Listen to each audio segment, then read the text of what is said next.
Kompas Petang kami lanjutkan bersama saya Maidop Elfrina. Saudara, Denmark kembali mengirim pasukannya untuk berlatih di kawasan Greenland setelah Amerika Serikat tetap ngotot untuk menduduki wilayah Greenland. Tentara Denmark tiba di Greenland Senin malam. Penambahan pasukan Denmark ini untuk ikut serta dalam latihan bersama dengan sejumlah pasukan NATO. Kementerian Pertahanan Denmark menyebut pengerahan pasukan untuk melatih kesiapan pengamanan di kawasan Greenland setelah Amerika Serikat tetap ngotot untuk menduduki Greenland.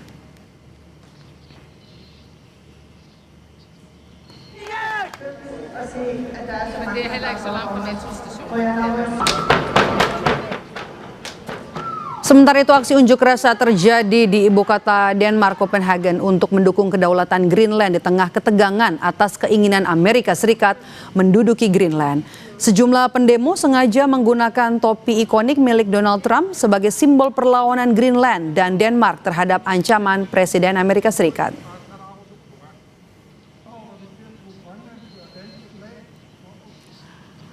Presiden Amerika Serikat Donald Trump kembali memicu kontroversi dengan mengaitkan ambisinya atas Greenland dengan kekecewaan karena tak meraih hadiah Nobel Perdamaian.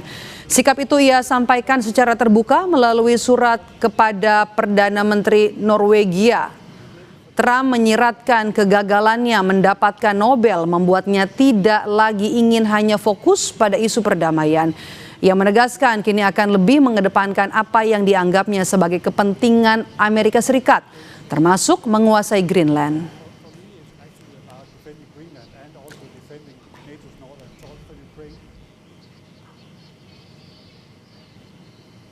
Sementara itu Presiden ke-6 Republik Indonesia Susilo Bambang Yudhoyono menyampaikan kekhawatirannya melihat kondisi geopolitik dunia saat ini.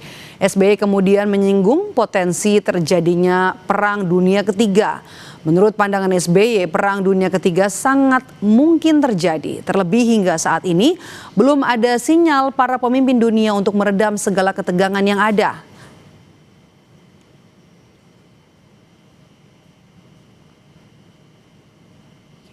Dalam unggahannya di media sosial pribadinya, SBY menuliskan, "Terus terang, saya khawatir, cemas dan khawatir kalau sesuatu yang buruk akan terjadi.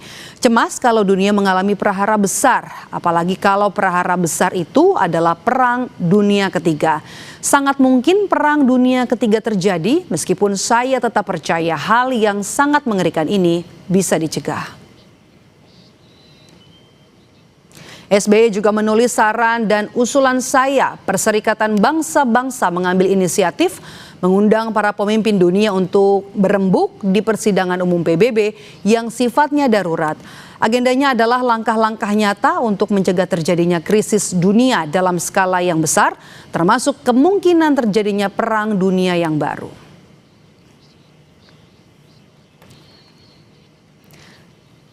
Ketika isu keamanan global semakin mencuat, Amerika Serikat justru mengirim sinyal keras ke Greenland dan ancaman terbuka dari Donald Trump terhadap pihak-pihak yang mendukung wilayah tersebut. Bagaimana PBB menyikapi rencana Trump?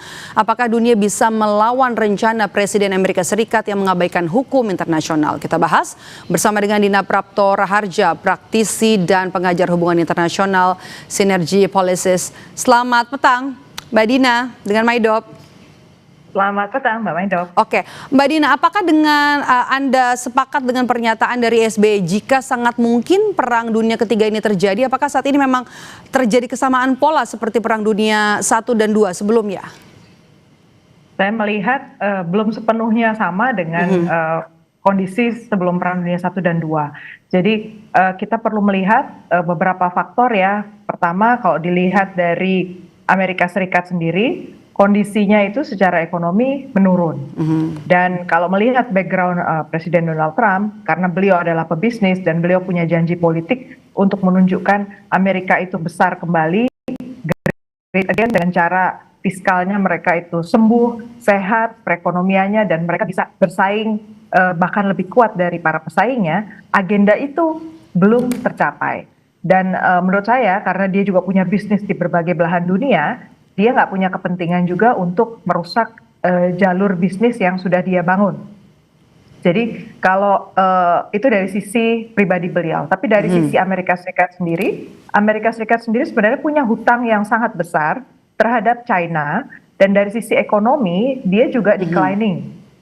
Penggunaan dolar itu sudah mulai berkurang, meskipun masih dominan, tetapi sudah mulai berkurang. Artinya perdagangan, kerjasama antar negara ini sebenarnya sudah mulai ada infrastruktur diplomasi yang berdiri lepas dari PBB. Nah ini yang tadi menarik diangkat, kemudian PBB bisa apa? Sebenarnya PBB sudah lumpuh. Kalau dari segi Dewan Keamanan PBB yang sebenarnya bisa melakukan prevensi gitu ya, preventif gitu. Itu sebenarnya lumpuh.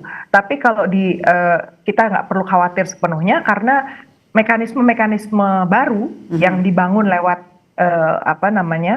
bilateral maupun minilateral itu sebenarnya ada. Yang harus diantisipasi sebenarnya sebelum menuju Perang Dunia Ketiga itu adalah eksploitasi. Jadi yang saya khawatirkan itu justru eksploitasi besar-besaran, terutama terhadap negara-negara low middle income countries. Sebelum kita ke sana, Mbak Dina, mohon maaf saya potong. Amerika kan klaim kalau ini adalah soal keamanan, ya. Apakah langkah AS ini di Greenland murni soal keamanan atau bentuk baru soal kekuasaan global? Keamanan itu hanya satu dimensi dari apa yang diinginkan oleh Amerika Serikat. Geopolitik itu dimensinya ada politik, ada ekonomi, kemudian juga ada teknologi, ada pertahanan keamanan. Jadi kalau kita lihat secara lebih utuh, Amerika Serikat sudah mengantisipasi bahwa 10-20 tahun ke depan, kalau tidak berubah infrastrukturnya tadi, termasuk relasinya dengan negara-negara tertentu, jalur-jalur perdagangannya tidak dia perbaiki, maka dia pasti kalah. Terus akan menurun trennya. Makanya dia minta Greenland. Dan saya duga Greenland itu sebenarnya ujung-ujungnya bisa jadi deal. Karena kalau saya lihat ada keterpecahan posisi di sisi Eropa juga. Jadi nggak sepenuhnya nih Eropa itu satu suara.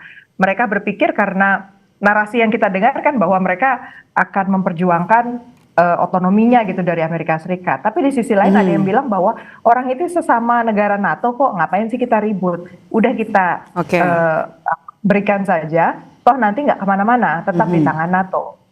Jadi deal ini kemungkinan juga masih akan diperjuangkan. Oh ya, satu lagi, Rusia dan China sejauh ini sangat-sangat menahan diri, bahkan Amerika Serikat menunjukkan gesture untuk menawarkan posisi Board of Peace yang Gaza itu ke Putin kan. Artinya belum ada rencana dalam waktu dekat, mudah-mudahan nggak tiba-tiba berubah pikiran. Mbak Dina, kalau Anda tadi bilang aksi Trump ingin mencaplok Greenland ini, PBB sudah lumpuh, kemudian apa yang bisa, diplomasi apa yang bisa dilakukan oleh negara-negara yang tidak menginginkan Perang Dunia Ketiga ini terjadi? Kita harus mulai bergegas, melakukan eksplorasi apa saja mekanisme diplomasi yang masih bisa kita pertahankan. Shuttle diplomasi itu salah satu yang harus kita kembangkan. Kemudian dengan negara-negara terdekat, negara tetangga plus gitu ya. Plus itu adalah bukan hanya yang paling dekat, tetapi juga ada negara yang memang secara ekonomi menjadi mitra utama untuk perekonomian kita, sustaining, kita punya program-program pemberdayaan misalnya. Nah itu harus kita dekatkan lebih ini lagi di luar dari mekanisme yang ada. Jadi jalurnya itu sudah mulai seperti orang nggak usah terikat gitu dengan kelembagaan, karena kelembagaan yang di-attack yang sedang diserang oleh Trump itu adalah kelembagaan. Baik, terima kasih sudah memberikan pandangan bersama kami di Kompas Petang hari ini, Dina Praptora Harja, praktisi dan pengajar hubungan internasional Synergy Policies. Sehat selalu Mbak Dina.